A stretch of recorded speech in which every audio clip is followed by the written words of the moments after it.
Hello friends, welcome to my channel. Class 4 ന്റെ മറ്റൊരു worksheet വീഡിയോയിലേക്ക് നമ്മൾ എത്തിയിരിക്കുകയാണ്. ഇന്നത്തെ ഫസ്റ്റ് ക്ലാസ് മാത്സ് ആണ്. അപ്പോൾ ടൈം ടേബിളിൽ ഒരു ക്ലാസ്സേ ഉള്ളെങ്കിൽ കൂടി ഇന്ന് രണ്ട് ക്ലാസ്സുകളുണ്ട് കേട്ടോ. അപ്പോൾ ആരും മിസ് ചെയ്യണ്ട. രണ്ട് മാത്സ് ക്ലാസ് ഉണ്ട്. ഫസ്റ്റത്തെ മാത്സ് ക്ലാസ്സിനോടൊപ്പം തന്നെ ഈ പാഠത്തിലെ തന്നെ മറ്റൊരു മാത്സ് ക്ലാസ്സും കൂടി ഉണ്ട്. അപ്പോൾ അതിന്റെ വർക്ക്ഷീറ്റ് വീഡിയോ ഉടനെ എത്തുന്നതായിരിക്കും. ഓക്കെ, അപ്പോൾ നമുക്ക് പുതിയൊരു ചാപ്റ്റർ വിവരശേഖരണം 10ാമത്തെ ചാപ്റ്റർ ആണ്. അപ്പൊ വിവരശേഖരണം എന്ന് പറയുമ്പോൾ വിവരങ്ങൾ നമ്മൾ ശേഖരിക്കുക. ശേഖരിച്ചത് എങ്ങനെയാ സൂക്ഷിച്ചു വെക്കുക? പട്ടികയാക്കി സൂക്ഷിച്ചു വെച്ചിട്ടുണ്ടെങ്കിൽ നമുക്കതിനെ കമ്പയർ ചെയ്യാന്ന് പറഞ്ഞിട്ടുണ്ടെങ്കിൽ നമ്മളിപ്പം ഒന്നിനോട് സാമ്യപ്പെടുത്തിക്കൊണ്ട് നോക്കില്ലേ, അങ്ങനെയൊക്കെ ചെയ്യാൻ വേണ്ടിയിട്ട് എളുപ്പമായിരിക്കും. അതിനാണ് നമ്മൾ ടേബിൾസ് യൂസ് ചെയ്യുന്നത്. അപ്പൊ ഇവിടെ നോക്കൂ, ദേശീയ ഗെയിംസ്. ഇത് ആരുടെ ചിത്രമാണ്? ഇത് നമ്മുടെ അമ്മു വേഴാമ്പലാണ് കേട്ടോ. കാരണം 2015 നാഷണൽ ഗെയിംസ് എന്ന് എന്താ? ദേശീയ ഗെയിംസ് ആണ് അല്ലെ. ദേശീയ ഗെയിംസ് നടന്നത് എവിടെ വെച്ചിട്ടാ? കേരളത്തിൽ വെച്ചിട്ടാ. നമ്മുടെ ദേശീയ പക്ഷി ആരാണ്? നമുക്ക് പ്രധാനപ്പെട്ട ഒരാളാണല്ലേ വേഴാമ്പല്. അപ്പൊ അമ്മ വേഴാമ്പലിനെയാണ് അതിന്റെ ഔദ്യോഗിക ചിഹ്നമായിട്ട് സെലക്ട് ചെയ്തിട്ടുണ്ടായിരുന്നത്. ഓക്കെ, അപ്പൊ നമുക്ക് ദേശീയ ഗെയിംസിന്റെ കൂടുതൽ വിശദാംശങ്ങളിലേക്കൊക്കെ പോവാം. ദേശീയ ഗെയിംസിന്റെ സ്വർണം, വെള്ളി, വെങ്കലം നേടിയതിന്റെ ക്രമമാണ് കൊടുത്തിട്ടുള്ളത്. സർവീസസ് ആണ് ഏറ്റവും കൂടുതൽ അല്ലെ. 91 സ്വർണവും 33 വെള്ളിയും 35 വെങ്കലവും ഉണ്ട്. അപ്പൊ വെങ്കലത്തിലും വെള്ളിയിലും ഒക്കെ അവർ പിറകിലാണെങ്കിലും സ്വർണത്തിൽ അവർ ഒരുപാട് മുന്നിലാണ്. അതുകൊണ്ടാണ് അവർ പോയിന്റ് പട്ടികയിൽ ഏറ്റവും മുന്നിലെത്തിയത്. കാരണം ഏറ്റവും കൂടുതൽ പോയിന്റ് കിട്ടിയപ്പോഴാ 1ാം സ്ഥാനത്ത് എത്തുമ്പോൾ സ്വർണ്ണ മെഡൽ കിട്ടും അല്ലെ. ഓക്കെ, അതുകൂടാതെ ഇവിടെ എല്ലാം കൂട്ടിയിട്ട് ആകെ മെഡലുകൾ കൂട്ടി എഴുതിയിട്ടുണ്ട്. അത് നിങ്ങൾ ടെക്സ്റ്റ് ബുക്കിൽ ചെയ്യേണ്ട, നോട്ടിലേക്ക് ഈ ഒരു ടേബിൾ വരച്ചെഴുതുന്നതായിരിക്കും ഏറ്റവും നല്ലത്. എന്നിട്ട് വെങ്കലം എന്ന് കഴിഞ്ഞതിന് ശേഷം ആകെ മെഡൽ എന്നൊരു കള്ളി കൂടി വരച്ച് ചേർത്തിട്ട് ആകെ എഴുതുക. അതാണ് ഏറ്റവും ഉത്തമം. കാരണം നമ്മൾ ഈ ഒരു പാഠം ടേബിൾസ്, പട്ടികകളെ കുറിച്ചിട്ടും അതിലെ വിവരശേഖരണമാണ്. അപ്പൊ നിങ്ങൾ പട്ടിക വരയ്ക്കാൻ മടിച്ചിരിക്കരുത്. വളരെ ഇമ്പോർട്ടന്റ് ആണ് അത് വരയ്ക്കുക എന്നുള്ളത് കേട്ടോ. അപ്പൊ അത് വരയ്ക്കുക, ഓരോന്നും എഴുതുക. സർവീസസിന് 159ഉം കേരളത്തിന് 162ഉം ഹരിയാനയ്ക്ക് 107 മെഡലുകളും മഹാരാഷ്ട്രയ്ക്ക് 123ഉം പഞ്ചാബിന് 93ഉം മെഡലുകൾ കിട്ടിയിട്ടുണ്ട്. അപ്പൊ ഏറ്റവും കൂടുതൽ സ്വർണം കിട്ടിയത് സർവീസസിനാണ്. പക്ഷെ ഏറ്റവും കൂടുതൽ മെഡലുകൾ കിട്ടിയത് ആർക്കാണ്? നമ്മുടെ സ്വന്തം കേരളത്തിനാണ് അല്ലെ, 162. ഇനി അത്ലറ്റിക്സിലേക്ക് വരികയാണെങ്കിൽ, അത്ലറ്റിക്സ് എന്ന് പറഞ്ഞാൽ എന്താ? ഇപ്പൊ നമ്മളെ ഗ്രൂപ്പായിട്ട് കളിക്കുന്ന പല കളികളും ഉണ്ടല്ലോ. അപ്പം എക്സാമ്പിൾ പറയാം. ഗെയിംസ്, ഗുസ്തി ഗ്രൂപ്പല്ല, പക്ഷെ അതൊക്കെ ഗെയിംസ് ആയിട്ടാണ് വരുന്നത്. കബഡി, വോളിബോൾ, ബാസ്കറ്റ് ബോൾ ഇങ്ങനെയുള്ളതൊക്കെ ഗെയിംസ് എന്നും, മറ്റേ ഓട്ടം, ചാട്ടം അല്ലെ, ഹൈ ജമ്പ്, ലോങ് ജമ്പ്, അങ്ങനെയുള്ള റണ്ണിങ് റേസ് അതൊക്കെ അത്ലറ്റിക്സിൽ, ഷോർട്ട് പുട്ട്, ഡിസ്കസ് ത്രോ ഇതൊക്കെ അത്ലറ്റിക്സിലാണ് വരിക. അത്ലറ്റിക്സിൽ 1ാം സ്ഥാനത്ത് നിൽക്കുന്നത് ആരാണ്? നമ്മുടെ സ്വന്തം കേരളമാണ് അല്ലെ. അത്ലറ്റിക്സ് വിഭാഗത്തിലെ മെഡൽ നിലയാണിത്. അപ്പൊ കേരളത്തിന് ഇതും നിങ്ങൾ ആകെ കൂട്ടി എഴുതണം. ഇപ്പൊ കേരളത്തിന് 10ഉം 9ഉം 19ഉം 8ഉം എത്രയായി? 27 മെഡലുകൾ ലഭിച്ചിട്ടുണ്ട്. പറയുമ്പോ തന്നെ എഴുതി വെച്ചോളൂ, 27 മെഡല്. സർവീസസിന് 5 1 6 6 7 13 മെഡലുകൾ. പഞ്ചാബിന് 15 മെഡലുകൾ. ഉത്തർപ്രദേശിന് 5 3 8 2 10 മെഡലുകളാണ് ലഭിച്ചിട്ടുള്ളത്.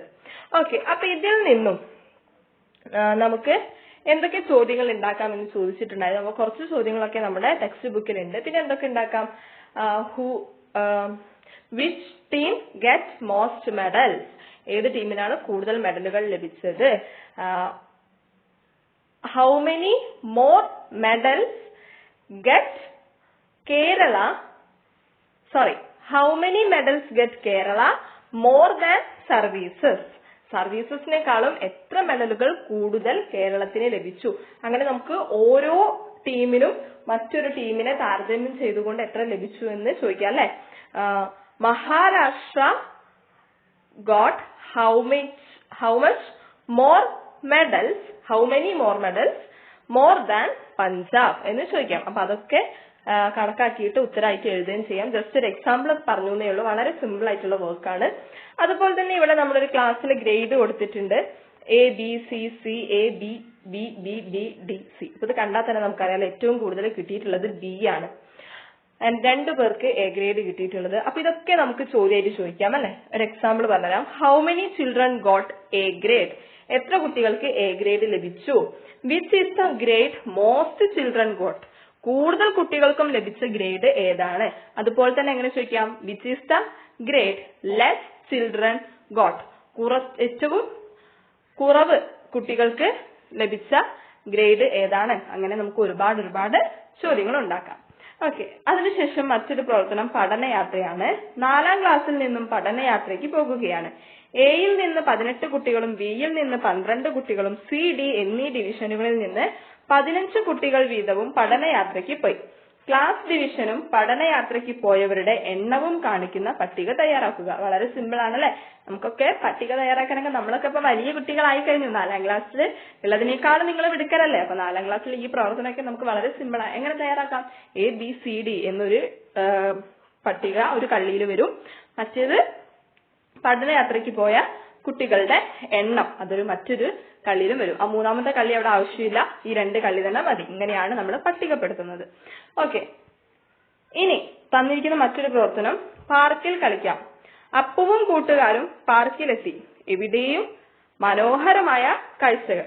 അപ്പൊ ഇവിടെ പാർക്കിൽ കണ്ട കുറച്ച് സാധനങ്ങൾ കൊടുത്തിട്ടുണ്ട്. അവയുടെ എണ്ണം തന്നിട്ടില്ല. അത് നമ്മൾ എഴുതണം. അതുപോലെ തന്നെ പാർക്കിൽ കണ്ട മറ്റ് കുറച്ച് കാര്യങ്ങളും കൂടി ആഡ് ചെയ്തിട്ട് ആ ഒരു പട്ടിക കംപ്ലീറ്റ് ചെയ്യാനുണ്ട്. അപ്പൊ നമുക്ക് നോക്കാം അല്ലെ.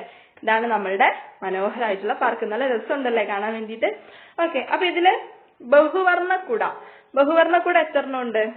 ബഹുവർണ്ണക്കുട 1, 2, 3 and 4. 4 ബഹുവർണ്ണക്കുടകളാണുള്ളത്. അപ്പൊ അവിടെ 4 എന്ന് കൊടുക്കാം. ഇനി അക്വേറിയം എത്ര എണ്ണം ഉണ്ട്? നമുക്ക് നോക്കാം അല്ലെ. Aquarium 1 and 2. 2 അക്വേറിയങ്ങളാണുള്ളത്. അപ്പോ അക്വേറിയം 2 എന്ന് കൊടുക്കാം. നെക്സ്റ്റ് ഊഞ്ഞാലാണ്. ഊഞ്ഞാൽ എത്ര എണ്ണം ഉണ്ട്? ഊഞ്ഞാല് ഒന്ന് ശ്രദ്ധിച്ചില്ലെങ്കിൽ ചിലപ്പോൾ തെറ്റിപ്പോകും കേട്ടോ. ഊഞ്ഞാല നോക്കൂ. ഇവിടെ 1, 2, 3, 4. അത് കഴിഞ്ഞിട്ട് ഇവിടെ ഈ മൂലയിൽ ഒരാളും കൂടി ഉണ്ട്. കണ്ടില്ലേ? 5. എത്ര എണ്ണം ഉണ്ട്? 4 അല്ല 5 ഊഞ്ഞാലകളുണ്ട്. ഇനി ഞാൻ കാണാത്തത് വല്ലതും ഉണ്ടോന്ന് തപ്പി നോക്കട്ടെ കേട്ടോ. ഇല്ല എന്ന് തോന്നുന്നു. ഇനി ആരെങ്കിലും കണ്ടുപിടിക്കുകയാണെങ്കിൽ പറഞ്ഞു തരണേ. ഓക്കെ, അപ്പൊ എത്ര എണ്ണം ഉണ്ട്? ഊഞ്ഞാല 5. ഊഞ്ഞാൽ 5 എണ്ണം ഉണ്ട്. സ്വിങ് 5 എണ്ണം ഉണ്ട്. ഇനി നമ്മളോട് ബാക്കി പൂർത്തിയാക്കാൻ വേണ്ടിയിട്ടാ പറഞ്ഞിട്ടുള്ളത്. നമുക്ക് ഇനി എക്സ്ട്രാ എന്തൊക്കെയുണ്ട് നോക്കാം അല്ലെ. എന്തൊക്കെയുണ്ട് ഇവിടെ? ചില മിടുക്കരായ കൂട്ടുകാര്, നുണയന്മാരായിട്ടുള്ള കൂട്ടുകാര് ഇവിടെ ഇതാ ഐസ്ക്രീം വെഹിക്കിൾ കണ്ടുപിടിച്ചിട്ടുണ്ട്. ഐസ്ക്രീം വണ്ടി കണ്ടിട്ടുണ്ട് അല്ലെ. എത്ര വണ്ടികളുണ്ട്? 2 ഐസ്ക്രീം വണ്ടികള് ഉണ്ട്. പിന്നെ എന്താ ഉള്ളത്? പിന്നെ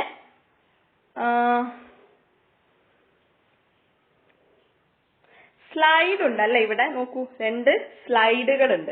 2 സ്ലൈഡ് അല്ലേ കാണുന്നുള്ളൂ? അതെ, സ്ലൈഡ് ഉണ്ട്. പിന്നെ ഡസ്റ്റ്ബിൻസ് ഉണ്ട് അല്ലെ. ഇവിടെ യൂസ് മീ എന്ന് എഴുതിയിട്ട് 3 ഡസ്റ്റ്ബിൻസും ചിത്രത്തിലുണ്ട്. അപ്പൊ അതൊക്കെ നമുക്ക് എന്ത് ചെയ്യാം? ഇവിടെ കൂട്ടിച്ചേർക്കാം. Ice cream vehicles, slide, dustbin. 2 ice cream വെഹിക്കിളും സ്ലൈഡ് 2 എണ്ണം, ഡസ്റ്റ്ബിന് 3 എണ്ണം. മലയാളം മീഡിയം കുട്ടികൾക്കാണെങ്കിൽ ഐസ്ക്രീം വാഹനം അല്ലെങ്കിൽ ഐസ്ക്രീം വണ്ടി എന്ന് എഴുതിയാൽ മതി. സ്ലൈഡ് എന്ന് തന്നെ എഴുതിയാൽ മതി. ഡസ്റ്റ്ബിന്നിന് വേണമെങ്കിൽ നിങ്ങൾക്ക് മാലിന്യ പെട്ടിയെന്നോ അങ്ങനെ എന്തെങ്കിലും എഴുതാം. ഈ ഡസ്റ്റ്ബിൻ തന്നെ എഴുതിയാലും കുഴപ്പമൊന്നുമില്ല കേട്ടോ. ഓക്കെ, അപ്പോ ഈ ഒരു പ്രവർത്തനങ്ങളാണ് തന്നിട്ടുള്ളത്. ഇനി നെക്സ്റ്റ് വർക്ക്ഷീറ്റ് വീഡിയോയിൽ ഈ പാഠത്തിലെ കൂടുതൽ പ്രവർത്തനങ്ങളായിട്ട് ഉടനെ തന്നെ വരാം. നമ്മുടെ കൊച്ചു കൂട്ടുകാർ കുറച്ച് പേർക്ക് ഈ വീഡിയോയിൽ ഹായ് പറയാം കേട്ടോ. അനന്യക്ക് ബിഗ് ഹായ് ആൻഡ് സൻഹ തസ്നീമിന് ബിഗ് ഹായ്. ശിവന്യക്ക് ബിഗ് ഹായ്. ശിവാനിക്ക് ബിഗ് ഹായ്. രേഖയ്ക്ക് ബിഗ് ഹായ്. അച്ചുവിന് ബിഗ് ഹായ്. സൽമാന് ബിഗ് ഹായ്.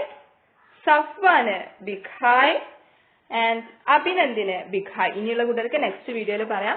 ആൻഡ് ഒരു കാര്യം പ്രത്യേകം പറയാത്തെ, നമുക്ക് വഴികാട്ടിയുടെ സെക്കൻഡ് പാർട്ടിന്റെ പേര് പഠന മികവ് രേഖ, ലേണിംഗ് എക്സലൻസ് റെക്കോർഡ് എന്നാണ്. അപ്പൊ അത് കുറച്ച് കൂട്ടുകാർക്കൊക്കെ കിട്ടിയിട്ടുണ്ട്, കുറച്ച് പേർക്ക് കിട്ടിയിട്ടില്ല എന്ന് അറിഞ്ഞു. അപ്പൊ അവർക്കൊക്കെ ഇനി വഴിയെ സ്കൂളിൽ നിന്ന് കിട്ടിക്കോളും. അപ്പൊ 4ാം ക്ലാസ്സിന്റെ മലയാളവും ഇംഗ്ലീഷിന്റെയും കുറച്ച് വീഡിയോസ് ഓൾറെഡി അപ്ലോഡ് ചെയ്തിട്ടുണ്ട്. അതുപോലെ മാത്സിന്റെ EVSന്റെയും ഇംഗ്ലീഷിന്റെയും മലയാളത്തിന്റെ ഒക്കെ ഇനി കൂടുതൽ വീഡിയോസ് ആയിട്ട് ഞാൻ തീർച്ചയായിട്ടും വരുന്നതായിരിക്കും. അപ്പൊ നിങ്ങൾക്ക് വേണ്ടിയിട്ടാണ് ചെയ്യുന്നത്. എനിക്ക് കിട്ടിയിട്ടുണ്ടായിരുന്നില്ല, അപ്പോൾ പല കുട്ടികളിൽ നിന്നും കളക്ട് ചെയ്തിട്ടൊക്കെയാണ് അപ്ലോഡ് ചെയ്യുന്നത്. അപ്പൊ തീർച്ചയായിട്ടും നിങ്ങൾക്ക് ഉപകാരപ്പെടുന്നുണ്ടെങ്കിൽ അതൊന്ന് അറിയിച്ചിട്ടുണ്ടെങ്കിൽ ഒരുപാട് സന്തോഷമായിരിക്കും. നിങ്ങളൊന്നും വീഡിയോസ് കാണാൻ, കമന്റ് ചെയ്യുക, നിങ്ങളുടെ കൂട്ടുകാർക്ക് ഒന്ന് ഷെയർ ചെയ്ത് കൊടുക്കുക. ചാനൽ ആദ്യമായിട്ടാണ് കാണുന്നതെങ്കിൽ സബ്സ്ക്രൈബ് ചെയ്യുക. Thank you for watching. Wait for the next video.